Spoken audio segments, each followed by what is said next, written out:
Of government efficiency పెట్టి ఎందుకు పెట్టాడు? ఇನ್ನು ఉద్యోగులను తగ్గించాలి, ప్రభుత్వ ఖర్చులు తగ్గించాలి, పొదుపు చర్యలు చేయాలి, ఇవన్నీ అని. నిజానికి పెట్టింది ఏంటంటే ఆయన 24 మిలియన్లో ఎన్నో ఇచ్చాడు. ట్రంప్కు బిగ్గెస్ట్ డొనేషన్ ఇచ్చింది మస్క్.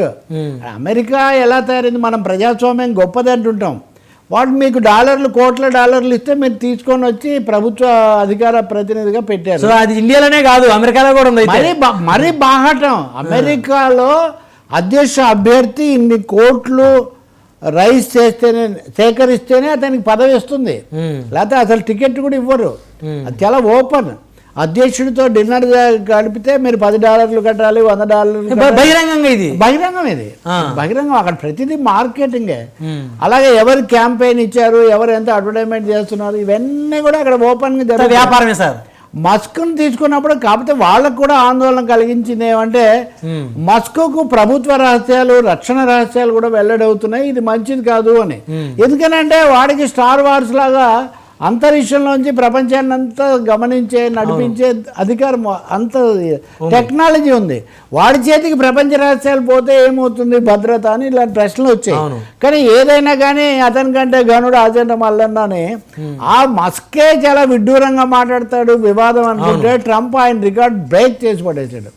చివరకు మస్క్ ట్రంప్ను భరించలేక ఈయన చాలా విడ్డూరంగా వ్యవహరిస్తున్నాడు అని చెప్తూ వచ్చి 1-2 సార్లు తగాదా పడి ఏది రక్షణ కార్యదర్శి ఈ మస్క్ తగాదా కూడా పడితే ఈయన మధ్యవర్తి. ఎవరు? ట్రంప్. ఈయన అందరితో తగాదా ఆయన. సో ఇప్పుడు చివరికి మధ్యవర్తే కదా సార్. ఒప్పుకోరు. అది పెద్ద వివాదం. మళ్ళీ మోదీ గారు ఒప్పుకోవద్దు. అదే కదా, మోదీ గారు ఒప్పుకోరు. ఇంతకు ఆయన నిన్న రాత్రి ప్రకటించాడు Musk, my time is over, నేను చేయాల్సింది చేశాను, ట్రంప్ వచ్చినప్పుడు నేను వచ్చాను. కానీ ఆయన పద్ధతులు అవి అంత బాగాలేవు. ముఖ్యంగా ఆయన బిగ్ అండ్ బ్యూటిఫుల్ అని ఒక బిల్ తెచ్చాడు. ఈ బిగ్ బ్యూటిఫుల్ బిల్లులో ఏంటంటే పన్నులు తగ్గించటము, అలాగే ఇమిగ్రేషన్ వలసలు వాటి మీద ఆంక్షలు పెంచడం. దీంతో మస్క్ విపరీతంగా విభేదిస్తున్నాడు. మీరు నేను చెప్పినట్టు ఖర్చులు తగ్గించలేదనేది ఒకటి.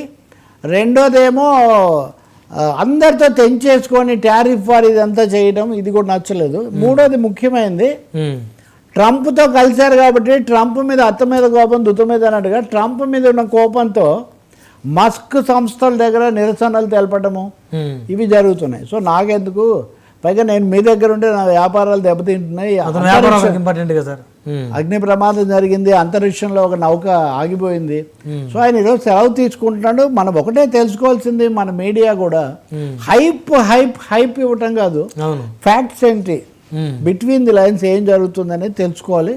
సో మస్క్ కూడా సెలవు తీసుకుంటున్నాడు. ఇప్పుడు నిన్న మనం మాట్లాడినట్టుగా విద్యార్థులకు కూడా ఆంక్షలు పెంచడం, సోషల్ మీడియా అకౌంట్లను ఢిల్లీ జవహర్లాల్ నెహ్రూ యూనివర్సిటీలో ఒక అమ్మాయి యొక్క సోషల్ మీడియా పోస్ట్లో ప్రభుత్వాన్ని విమర్శించిందని ఆ చర్య తీసుకుంటే సుప్రీంకోర్టు ఆపేసింది. ఆమె పోస్ట్ పెట్టినంత మాత్రాన్ని మీ ప్రభుత్వానికి ఇది వచ్చిందా? విమర్శ ఉంటుంది అని. కానీ ఇప్పుడు ట్రంప్ చెప్పేదండి, ప్రపంచంలో ఎవడు ఎక్కడ పోస్ట్ పెట్టినా వాళ్ళ మీద నేను చర్య తీసుకుంటా అన్నాడు. అతనికి ఏం అధికారం ఉంది? ఇండియాలో ఉండి నేను అమెరికన్, నీ దేశానికి వచ్చి నీ రూల్స్ పాటించాలంటే నువ్వు అడగొచ్చు. అవును.